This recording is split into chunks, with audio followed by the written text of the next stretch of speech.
जो इन्होंने कहा कि अभी रिस्ट्रक्चर करने की ज़रूरत है और वो लोग जो 30% की उम्मीद लगा के एसआईपी करना शुरू किए थे, वो तो उम्मीद ना बाँधें यहाँ से आगे के लिए कि अभी भी उम्मीद बंधी हुई है, रख सकते हैं। कि मैं या फिर मैं दूसरे ये तरह से सवाल एक तरह से सवाल थोड़ा-सा बदल देता हूँ कि जिन्होंने 30% 25% रिटर्न देखा, अब वो गिर करके 0% पे या नेगेटिव पे आ रहे हैं। उनको वापस उस लेवल पे जाने में कितना टाइम लगेगा? जितनी देर में गिरे उतने लेवल पे वापस चले जाएँगे? उससे कम ले देर में जाएँगे या फिर थोड़ा-सा टाइम लगेगा अब? लक्ष्मण जी, मुझे लगता है वो समस्या नहीं है। ऑब्वियसली हम हुँ, लोग जानते हैं कि जितना जल्दी मार्केट गिरा है, एक एक एक हुँ, एक अपने आप में एक निशान ये बन गया, नमूना बन गया है कि करीब लास्ट हुँ, 5-6 महीने में इतना ज़बरदस्त मार्केट का फॉल कोई एक्सपेक्ट नहीं हुँ, किया। हम लोग सब एक्सपर्ट हैं, सब हुँ, लोग बैठे हुए हैं, आप लोगों से बातचीत होता रहता है, पर किसी ने ऐसा ज़बरदस्त फॉल एक्सपेक्ट नहीं किया था। पर हुआ है हुँ, और ये तो बिल्कुल मैं दावे के साथ कह सकता हूँ इतना जल्दी शायद मार्केट ऊपर जाएगा भी नहीं। पर बात वो नहीं है, बात जैसे अभी अनुराग ने बोला था कि जो निवेशक अपना एसआईपी जब चूज़ करते हैं, तो कौन-सा एसआईपी में निवेश करेंगे? किस तरह की? वो क्या बैलेंस्ड हुँ, फंड में एसआईपी के ज़रिए आ रहे हैं? या लार्ज कैप फंड में आ रहे हैं, स्मॉल कैप में आ रहे हैं, मिड कैप में आ रहे हैं, किस में आ रहे हैं? वो एक बहुत बड़ा रोल प्ले करता है। जिसने एक एक डाइवर्सिफाइड लार्ज कैप फंड में निवेश किया है, उसका पेन शायद कम है। जिसने स्मॉल कैप में या मिड कैप में निवेश किया है, उसका पेन लेवल बहुत ज़्यादा है। अब ये तो आपकी हुँ, चॉइस है, आपने चॉइस किया है। अब ये हम लोग अभी एनालिसिस कर सकते हैं कि वो चॉइस सही था, गलत था, क्या था, पर उन्होंने वो चॉइस किया है और फंड मैनेजर म्यूचुअल फंड तो उसी पे लगाएगा जिसमें उसको पैसा मिला है। तो वो एक हुँ, अलग बात है। दूसरी बात यहाँ पे मैं ये कहना चाहूँगा कि एक लेवल का सैनिटी मार्केट में रिस्टोर होना भी एक तरह से ज़रूरी था। मैं नहीं ये नहीं कह रहा हूँ कि मार्केट गिरा है, अच्छा है।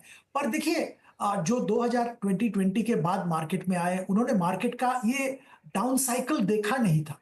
और वो एक ऐसा स्थिति हो गया था कि आप कोई भी शेयर खरीद लो, कोई भी फंड में पैसा लगा दो, वो आपको ज़बरदस्त रिटर्न दे रहा था। उसमें ना तो कोई हुँ, ज़्यादा सोच था, ना तो कोई बहुत बड़ा एनालिसिस था, ये चल रहा था। हुँ, तो मार्केट तो ऐसे हुँ, चल नहीं सकता है, कभी ना कभी करेक्शन होना ही था। और जैसे हम जानते हैं, हुँ, बात भी करते हैं, वैल्यूएशन अनरियलिस्टिक दिख रहा था बहुत सारे सेक्टर्स में, बहुत सारे स्टॉक्स में, तो करेक्शन वाज़ हुँ, वारंटेड। अब करेक्शन का ट्रिगर क्या होगा, कितना जबरदस्त करेक्शन हुँ, होगा, ये देखने वाली बात थी। तो अभी हुँ, करेक्शन हुआ है और मैं ये भी यहाँ पे आपके दावा के साथ कह रहा हूँ आज के दिन में 28 फरवरी में आप नोट करिए कि मार्केट ऊपर जाएगा। कब ऊपर जाना चालू हुँ, होगा, एग्ज़ैक्टली कितना ऊपर जाएगा, कितना जल्दी जाएगा, ये बताना मुश्किल है। तो इसीलिए मेरी सलाह होगी निवेशकों के लिए, शायद एक हुँ, कोर्स करेक्शन का समय है। आप अपना जो निवेश स्ट्रैटेजी था, उसको थोड़ा एनालिसिस हुँ, कीजिए।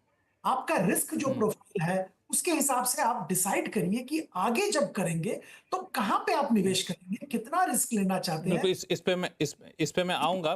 जी। फिरोज़ अज़ीज़ साहब के पास भी जाऊँगा, लेकिन एक सवाल आपसे पूछ लूँ, चूँकि आपने कहा कि मार्केट तो ऊपर जाएगा। तो आपने ऐसे ही बड़ी होप जगा दी है ना, कि लोग यही सवाल पूछ रहे हैं कि अब कब ऊपर जाना शुरू होगा? कुछ संकेत मिल रहे हैं आपको कि डेटा के आधार पे कह रहे हैं, या फिर आपको लगता है कुछ फंड हाउसेज़ आना शुरू कर दिए हैं, या फिर कह सकते हैं कि इंक्वायरी शुरू कर दिया है, जो कहते हैं ना रियल एस्टेट के टर्म में इंक्वायरी आने शुरू हो गए हैं। कुछ ऐसा दिख रहा है संकेत क्या आपको? लक्ष्मण जी, 2 चीज़ मैं बताऊँगा। एक तो आज जो जीडीपी के आंकड़े आए हैं, अच्छे हैं। ठीक हुँ, है, एक्सपेक्टेशन हुँ, थोड़ा ज़्यादा था। अभी थोड़ी देर पहले जीडीपी के आंकड़े आए हैं। अच्छा जीडीपी का हुँ, आंकड़ा 6.2 और इसको याद करना पड़ेगा कि बेस जो था, वो भी बड़ा था। उस बेस के ऊपर आया है तो हुँ, आंकड़े हुँ, अच्छे हैं। एक एक हुँ, पॉजिटिव ट्रिगर मैं कह सकता हूँ आया है मार्केट में। दूसरी बात ये है हुँ, कि मार्केट जैसे फिरोज़ अभी ज़िक्र कर रहा था कि मार्केट जो ईयर का लो पॉइंट उसके आस-पास आ गया है। वो 4 जून का हुँ, जो लोएस्ट पॉइंट था उसके आस-पास आ गया है और हुँ, बहुत ज़्यादा गिरावट मुझे नहीं लग रहा है आएगा मार्केट में। एक हुँ, ओवरसोल्ड ज़ोन में मार्केट आ गया है, तो रिकवरी मार्केट में ज़रूर आएगा। अब इसके ऊपर बहुत सारे फैक्टर्स हैं जो कि ग्लोबल है। अब उसके ऊपर डिपेंड हुँ, करेगा रिकवरी जल्दी आएगा, बहुत ज़बरदस्त रिकवरी आएगा या थोड़ा बहुत रिकवरी करके मार्केट रेंज में घूमेगा। ये सब बहुत सारे अदर हुँ। फैक्टर्स हैं। पर बात ये दूसरे ज़रूर है कि ग्लोबल इवेंट्स के अलावा हमारे जो हुँ, इंटरनल फैक्टर्स थे, जो जीडीपी के आंकड़े थे, कॉर्पोरेट परफॉर्मेंस थे, वहाँ पे भी थोड़ी दिक्कतें थी। तो जो हुँ, ग्लोबल निवेशक है, वो देख रहे थे कि हाँ, ये तो ओवरऑल प्रॉब्लम है, उसके साथ-साथ इंडिया के में भी थोड़ा स्लो डाउन का माहौल आ गया। अब अगर इंडिया का हुँ, स्लो का माहौल ठीक होता है तो बाजार जरूर रिकवर करेगा, क्योंकि India end of the day अभी भी अट्रैक्टिव मार्केट है निवेश करने का। ये तो मैं जरूर मानता हूँ।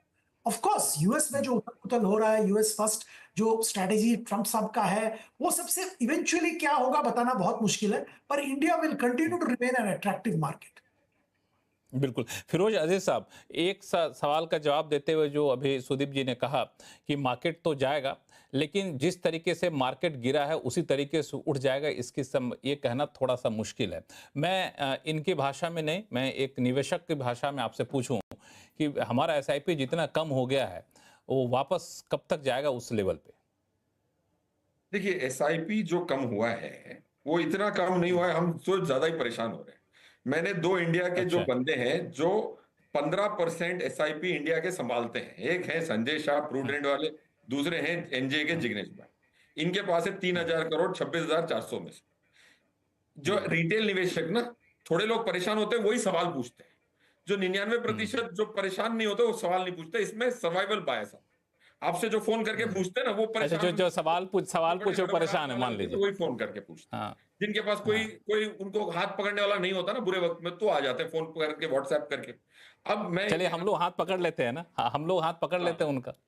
करेक्ट। तो आप देखें एक रिटेल निवेशक, देखिए अब मैं संभालता हूँ एचएन, किसी के 150 करोड़ रुपए, उसके दिन के 2 करोड़ रुपए ऊपर नीचे होता है, उसको संभालना थोड़ा ज्यादा कठिन है। रिटेल वाले के पास जो बेचारा 2-2 हजार की एसआईपी करता है और 2 लाख इकट्ठे करता है ना, उसके अगर 3% गिरती है तो उसके 6,000 जाते हैं। वो इतना परेशान इतना नहीं होता। अगर आप मार्केट में जाएंगे, मैंने बहुत सारे रिटेल इवेंट्स किए हैं और पूछा है लोगों से, कि जो चुप रहते हैं ना उनसे ज्यादा पूछता हूं, बोलते हैं मुझे पूछने की जरूरत ही नहीं है, मैंने एसआईपी देखा हुआ है। कमिंग बैक, अनुराग साहब ने जो कहा, मैंने जो डेटा दिया ना वो रोलिंग रिटर्न का डेटा है from the privatisation of Indian mutual fund industry, 1993 से मैं डेटा दे रहा हूं। उसमें total observations on a monthly rolling है 270, और उसकी एवरेज रिटर्न दी है मैंने। It is not even since inception data, it is rolling data. That's the most scientific way an IIM academician would see. Point one. Point two, देखिए India के जो small cap में बहुत पैसे चले गए हैं कहते हैं, बट 3 लाख करोड़ है मार्क टू मार्केट के बाद। 3 lakh crore out of 30 lakh crore of individuals, 10% ही हुआ है इंडिया की म्यूचुअल फंड इंडस्ट्री से। इंडिया की लास्ट ईयर की हाउस होल्ड सेविंग थी 35 लाख करोड़, उसमें से गया है 27,000 crore, which is less than 1%। 43% went into deposits of 35 lakh crores. India की household savings total is 900 lakh crores. उसमें से 3 लाख करोड़ कितना होता है? सेकेंड डेसिमल होता है। सो पॉइंट ये कह रहा हूं कि ऐसे भी लोग हैं जो अपनी एसेट एलोकेशन को इतना गड़बड़ा चुके हैं कि 80% स्मॉल कैप में डाले हैं, जैसे अनुराग साहब ने कहा। बट अगर इंडिया की एलोकेशन देखें तो कोई भी ऐसी गड़बड़ नहीं है। आप टीवी के शोज पे, मैं अनुज साहब के साथ एक मार्केट गुरुकुल कर रहा था स्मॉल कैप में, अनुराग साहब ने भी कहा कि 20% होना चाहिए। 20% कहां है इंडिया का? 900 लाख करोड़ का 50% इक्विटी मानू तो 50% इक्विटी होता है 450 लाख करोड़, उसके 20% होते हैं 90 लाख करोड़। ये अनुराग साहब का एलोकेशन है, उसमें से है कितने? 2.5 लाख करोड़। अब मार्क टू मार्केट गिरने के बाद 2 लाख करोड़ है स्मॉल कैप फंड में। ओके, इंडियन हाउस होल्ड्स का, कॉर्पोरेट्स को छोड़ के। तो मेरा ये मानना है कि भाई इंडिया के स्मॉल कैप स्टॉक्स, अब अनुराग साहब से मैं एक प्रश्न पूछा चाहूंगा कि अनुराग साहब सबसे बड़ा स्मॉल कैप स्टॉक कितना मार्केट कैप का है बताइए? स्मॉल कैप जो शब्द है, सबसे बड़ा स्मॉल कैप स्टॉक कितने का मार्केट कैप का होगा? अच्छा, मैं तो कोई चर्चा पे नहीं था फिरोज, ऐसा मैं आवाज का सिर्फ यही शो करता हूँ और कोई मैं आवाज के शो पे नहीं था। नहीं, बट कोई और इसी शो की बात कर रहा हूँ। 50,000 करोड़ का स्मॉल कैप स्टॉक है। बट अभी वो numbers, they compete pretty much with US numbers. अभी इंडिया का स्मॉल कैप इज, मतलब यहाँ के जब एक निवेशक सुनता है ना, जब एक रिटेल निवेशक सुनता है स्मॉल कैप, अंग्रेजी की जो शब्दावली है स्मॉल कैप, वो सोच रहा होगा यार 500,000 करोड़ की कंपनी होगी। 50,000 करोड़ की कंपनी को आज इंडिया में स्मॉल कैप करार दिया गया है, क्योंकि 500 कंपनियां, टॉप 500 कंपनीज ही म्यूचुअल फंड में mid cap, large cap, small cap सबको खत्म कर देती है, और बाकी जो 2,000 कंपनियां बची उस सबको माइक्रो कैप करार दिया है म्यूचुअल फंड इंडस्ट्री ने। तो all I am saying is English hides more than shows. So मेरा ये मानना है कि coming back to Laxman sir question, bounce back कब आएगा? स्मॉल कैप की जो आपकी 1 ईयर की नेगेटिव रिटर्न है, 5-6% की नेगेटिव रिटर्न है परसों तक, वो रिकवरी होनी चाहिए मेरे हिसाब से। आज के अगर आप देखें लॉन्ग शॉट्स और 4-5 बैरोमीटर हम देखते हैं, I think 1 year later you would be surprised if the market is back to another at least 15% from here. एक मिनट फिरोज साहब, मैं एक सवाल पूछूं आपसे। आपने जो स्मॉल कैप के डेफिनेशन को आपने बताया, तो मुझे ऐसा लग रहा है कि आपको लगता है कि जिसको हम लोग स्मॉल कैप कहते हैं स्मॉल कैप है नहीं, पोटेंशियल बहुत ज़्यादा है और ठीक ठाक बड़ी कंपनी होती है वो, तो उसमें अगर आपको थोड़ा सा रिटर्न कम मिल रहा है तो ऐसा नहीं कि वो विलेन है वो छोड़ के भाग जाएगी किसी बड़ी कंपनी के पास, क्यों ऐसा कहना चाहते हैं आप? नहीं सर, देखो स्मॉल कैप में ना 250 स्टॉक है, उसका एक शब्द में एक एक स्टॉक है लक्ष्मण सर, उसकी पी है 4.87, पी कितनी है 4.87, मतलब इतनी सस्ती। दूसरी एक कंपनी है 967 पी, बट सबको दर्शाने के लिए एक ही नाम है। अगर समझो 500 लोग हम शो में हैं और सबका नाम अनुराग हो, चारों लोग, कितनी कंफ्यूज हो जाएगी। वैसे ही 250 लोगों का नाम हमने स्मॉल कैप करार दिया। So it's a very diverse universe. हमारे मॉडल पोर्टफोलियो में 2 स्मॉल कैप फंड्स हैं, दोनों को मैंने आपकी चैनल पे एटलीस्ट 10 बार रेकमेंड किया होगा। इन्वेस्को स्मॉल कैप आज भी निफ्टी से 7% अल्फा निफ्टी को बीट किया है इस साल, as of yesterday, day before yesterday, from 1 April। HDFC small cap Nifty से 1% कम है। इतनी कार्नेज के बाद तो स्मॉल कैप को one size fits all can't do that. I think that will be unfair to the investors.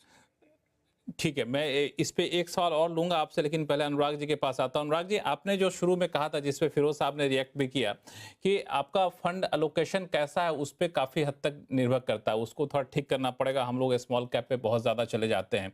आपके हिसाब से फंड एलोकेशन आइडियली क्या होना चाहिए?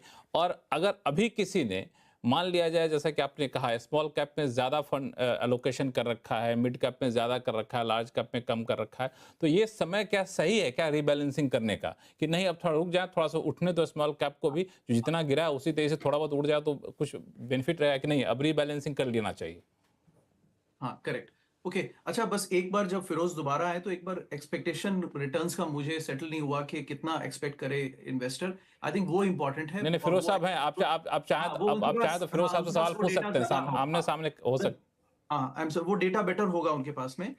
मेरा अंदाजा है कि 10 से 11-12 के बीच में एक्सपेक्ट करना चाहिए एसआईपी इन्वेस्टर को, चाहे वो कहीं भी इन्वेस्ट करे। तो आई थिंक फिरोज ने थम्स अप दिया। Okay, that's a good number. So we kind of agree there. देखिए, एसेट एलोकेशन एक मिनट हेलो, एक मिनट, तो आप लोग सब लोग इस बात पे सहमत हैं कि 10 से 12% आपको एसआईपी पे रिटर्न मिलेगा एनुअली, उससे ज्यादा नहीं मिलेगा? 25-30% वाली हालत बात बीते दिनों की बात हो गई।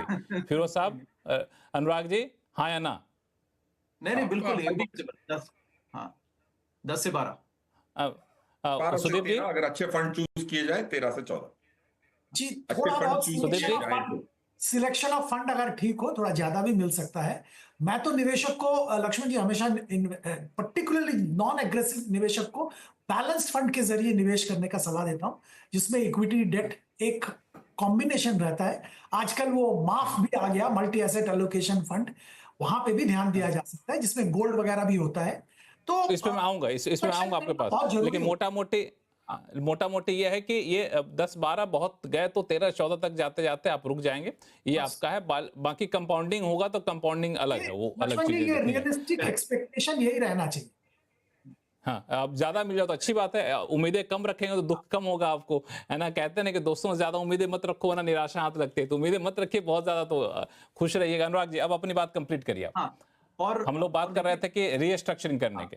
हाँ, तो एक वो तो एसेट एलोकेशन करना है। और देखिए, रिटर्न में कोई ना कोई म्यूचुअल फंड एक कुछ साल आपको कुछ एवरेज में दिखता है, लेकिन ये अगर आप स्टार रेटिंग्स और परफॉर्मेंस देखें तो ये 20 साल पीरियड में काफी उथल पुथल इसमें होता है।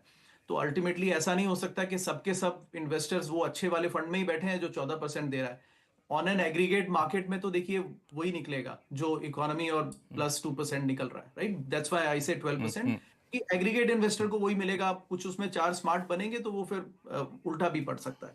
बट बहरहाल, ठीक है। तो वो एलोकेशन है लक्ष्मण जी, सिंपल। देखिए, आपका एज और रिस्क प्रोफाइल पे डिपेंड करता है, लेकिन 50% large cap, 30% mid slash small slash thematic whatever, and 20% debt, ये होना चाहिए मेरे हिसाब से। और 20% डेट तो फिर से बताइए, फिर से बताइए। 50% large cap, 50 is large cap, and 30 is mid slash small slash, आपका टोटल मतलब it is that. And 20% is debt. मेरे हिसाब से 20% डेट पे जा। बाकी आपका हल्का फुल, बट इंडिया स्टोरी मेरे हिसाब से, बट मैं उसको थोड़ा डिस्टेंस से भी देखता हूँ, is a large cap story, it's not so much a mid cap story. But उसमें मतभेद हो सकता है, उसमें इतना डिबेट की बात नहीं है, but history at least shows that India is a large cap story. और अब बाय द वे अब आपको मिड और स्मॉल इतने मिलते भी नहीं, क्योंकि अब कंपनीज डायरेक्टली पकी पकाई आती हैं, सीधा आईपीओ करती हैं after the private equity invest. तो अब वो भी फ्लेवर देखिए मार्केट का। लक्ष्मण जी, कुछ पास्ट हिस्ट्री उतनी रेलिवेंट भी नहीं है, क्योंकि एक जमाने में हमने अब निफ्टी की आपकी भारतीय एयरटेल देख लीजिए, रिलायंस, इन्फोसिस, टीसीएस देख लीजिए, ये बैंक्स 100-150 बिलियन पे लिस्ट हुए हैं, सॉरी 1-1.5 बिलियन पे लिस्ट हुए हैं, और इनकी वैल्यूएशन 150 बिलियन है, राइट। इन्होंने 200, 300, 400x का रिटर्न दिया है। आज ऐसी कंपनियां नहीं मिलेंगी आपको, और पिछले 10 साल से भी नहीं मिल पा रही हैं, तो वो भी एक रिटर्न्स को इम्पैक्ट करेगा लॉन्ग टर्म में। That's why I also say that flavour of the market is by. बहरहाल आपका ये आंसर है, एसेट एलोकेशन इतना रहना चाहिए, और ये सही टाइम है सुदीप सर ने जो कहा कि आपकी स्ट्रैटेजी को रीसेट कीजिए और लॉन्ग टर्म में बने रहिए, लेकिन रीसेट दोनों चीजों को, एक आपकी स्ट्रैटेजी एंड सेकंड आपकी उम्मीदें, एक्सपेक्टेशन, जो I think we all have agreed that what is the expectation of the investor. वो इन्वेस्टर जब आएगा तो वो टिका रहेगा, फिर वो डावाडोल नहीं होगा कि मेरे ज्यादा हो गए, बिकॉज ही नोज वो इनफैक्ट वो गिरेगा वो मार्केट और खरीदेगा।